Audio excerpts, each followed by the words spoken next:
የአውሮፓ ኔሽንስ ሊግ ፍጻሜ ዛሬ ምሽት 4 ሰዓት ላይ ይከናወናል።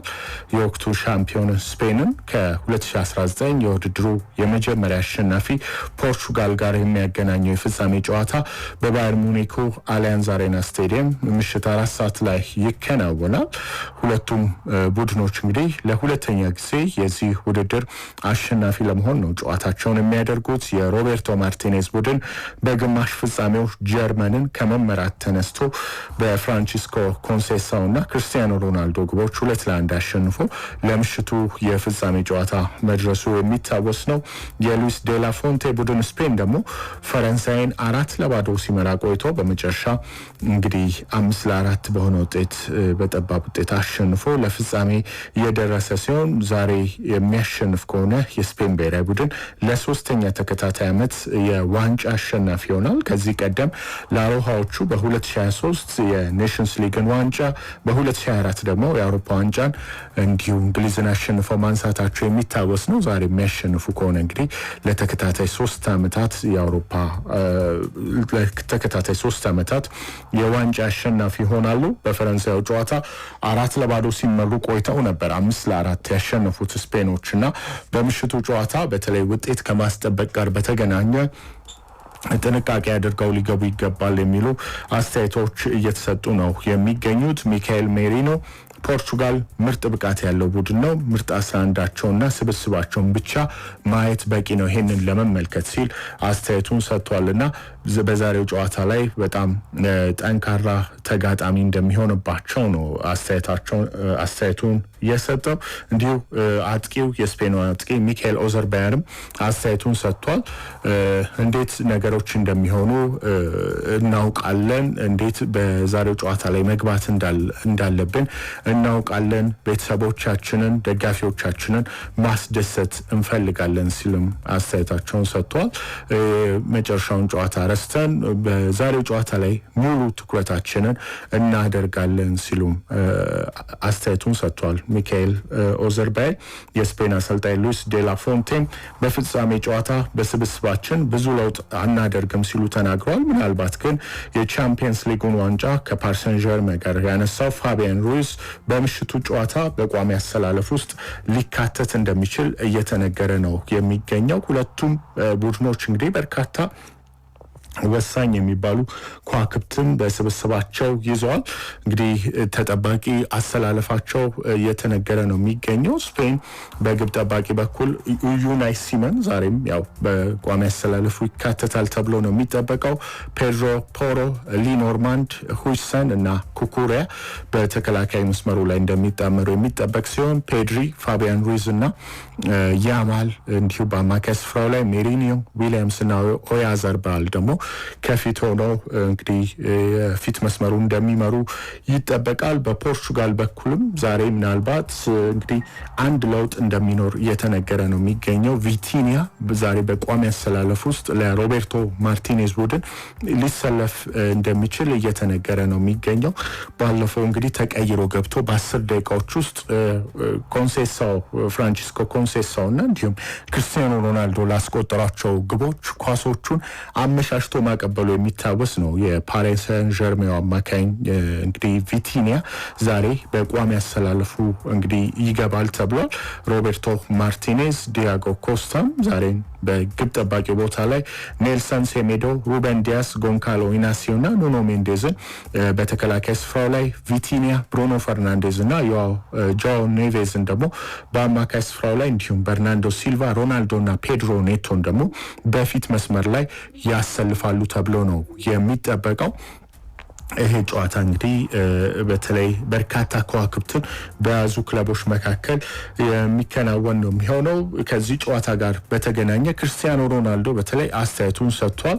አንዳንዶች የክርስቲያኖ ሮናልዶና ላሚን ያማልን የሚያገናኝ ጨዋታ በሚል ጨዋታውን እየገለጹት ነው የሚገኘው። ነገር ግን ክርስቲያኖ ሮናልዶ በዚህ ሀሳብ እንደማይስማማ ተናግሯል።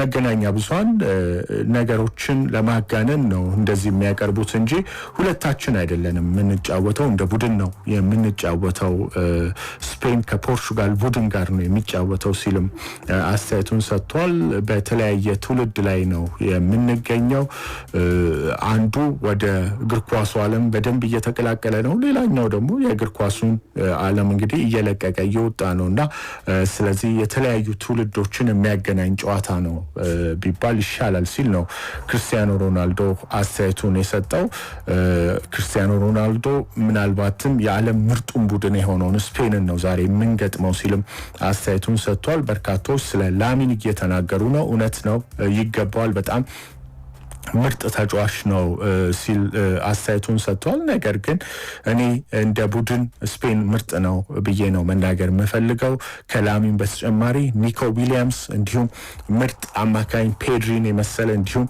ትልቅ እንደ ሉዊስ ዴላ ፎንቴን የመሰለ ትልቅ አሰልጣኝ ያላቸው በጣም ጠንካራ ናቸው በጣም ስነ ስርዓት ያለው በጣም ቬሪ ዲሲፕሊንድ የሆነ ቡድን ያላቸው ሲል አስተያየቱን ሰጥቷልና ሁለታችንን ብቻ ማነጻጸር አይገባም ሲልም አስተያየቱን ሰጥቷል በተለይ ፖርቹጋላዊ ኮከብ ላሚን ያማልን በተመለከተ በሰጠው አስተያየት ነፃ ልናደርገው ይገባል ሲል አስተያየቱን ሰጥቷል ከጫና ነፃ ልናደርገውና ራሱን እንዲያሳይ እድል ልንሰጠው ይገባል ሲል ነው እንግዲህ አንጋፋው አጥቂ የተናገረው ገና 17 አመቱ ነው ራሱን የሚያሳድግበት ምርጥ ቡድን ውስጥ ነው የሚገኘው በጣም ብልህ ነው ሲልም አስተያየቱን ሰጥቷልና ነገር ግን ከጫና አድርገን ራሱን እንዲገልጽ ብቻ ነፃነት ልንሰጠው ይገባል ሲልም ላሚን ያማልን በተመለከተ አስተያየቱን ሰጥቷል ከሱ ልጅ ከክርስቲያኖ ሮናልዶ ጁኒየር በ3 አመት ብቻ እንደሚያንስ በመግለጽ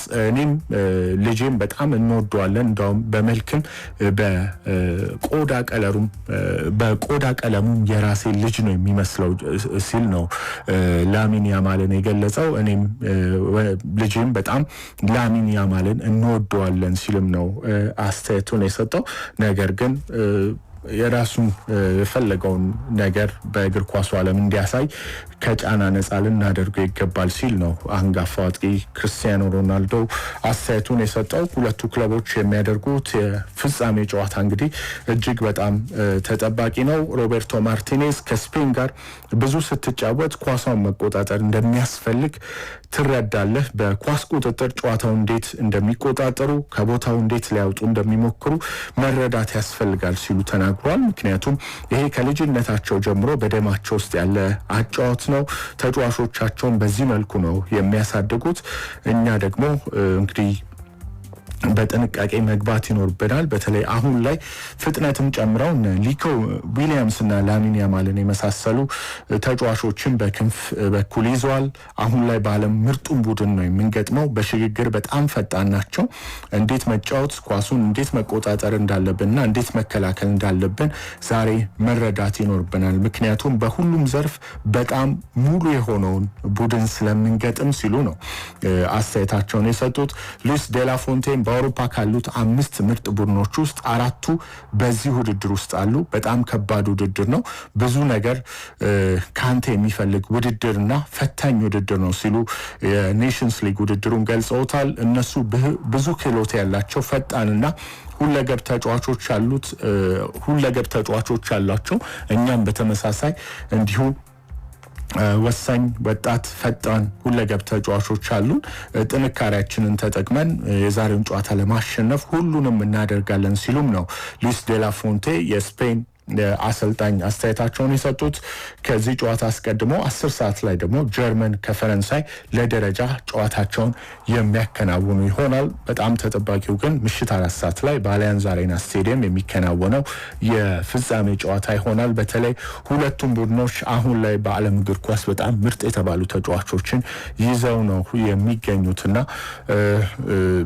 በተለይ በባሎን ዶሩን ላሚን ያማል ለማሸነፍ በሚያደርገው ጥረት ምናልባትም ይሄንን የአውሮፓ ኔሽንስ ሊግ ዋንጫ ከስፔን ብሔራዊ ቡድን ጋር የሚያነሳ ከሆነ ባሎን ዶር የሚያሸንፍበትን እድል ያሰፋል የሚሉ አስተያየቶች ጭምር እየተሰጡ ከመሆኑ ጋር በተገናኘ በጣም ተጠባቂ ፍጻሜ ጨዋታ ነው የሚሆነው ክርስቲያኖ ሮናልዶ በፊፋ ክለቦች ዓለም ዋንጫ እንዲጫወት ጥያቄ ቀርቦለት ውድቅ ማድረጉን አስታውቋል።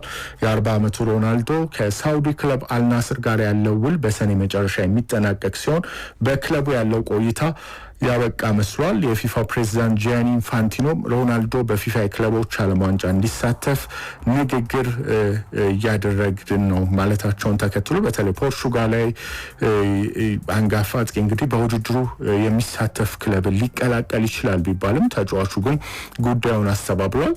በክለቦች ዓለም ዋንጫ አልሳተፍም፣ አንዳንድ ክለቦች ጥያቄዎች አቅርበውልኝ ነበር። አንዳንዶቹ ጥያቄዎች ስሜት የሚሰጡ ነበሩ፣ አንዳንዶቹ ደግሞ ምንም ስሜት የሚሰጡ አልነበሩም። ሁሉንም ማድረግ አይቻልም ሲልም አስተያየቱን ሰጥቷል። ቢቢሲ እንደዘገበው አልናስር የፖርቹጋላዊን ኮከብ ውል ለማራዘም እንደሚችል ቢያምንም ክርስቲያኖ ሮናልዶ ግን በሳውዲው ክለብ ያለው ቆይታ አብቅቷል ብሎ እንደሚያምን ገልጿል።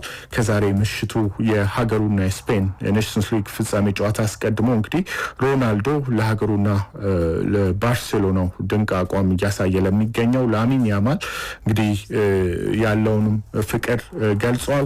ከዚህ በተጨማሪ ስለ ሊዮኔል ሜሲና ስለሱ የፉክክር ዘመናትም እንዲሁ ከጋዜጠኞች ጥያቄ ቀርቦለት ምሳሌ ምላሽ ሰጥቷል።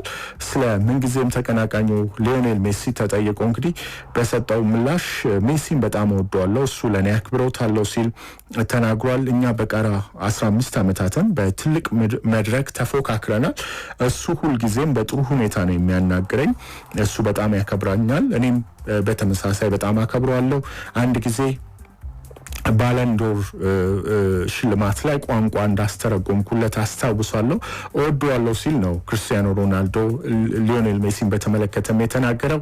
ጫማውን መቼ እንደሚሰቅልም የተጠየቀው ሮናልዶ ነገ ጧት ተነስቼ ከዚህ በኋላ መጫወት አልፈልግም ልል እችላለሁ፣ ነገር ግን አሁን ላይ ደስተኛ ነኝ ሲል አስተያየቱን ሰጥቷል። 40 ዓመቴ ቢሆንም ከ20 ዓመት በታች ከኔ ከሆኑ ወጣቶች ጋር እየተፎካከርኩ እየተጫወትኩ ነው።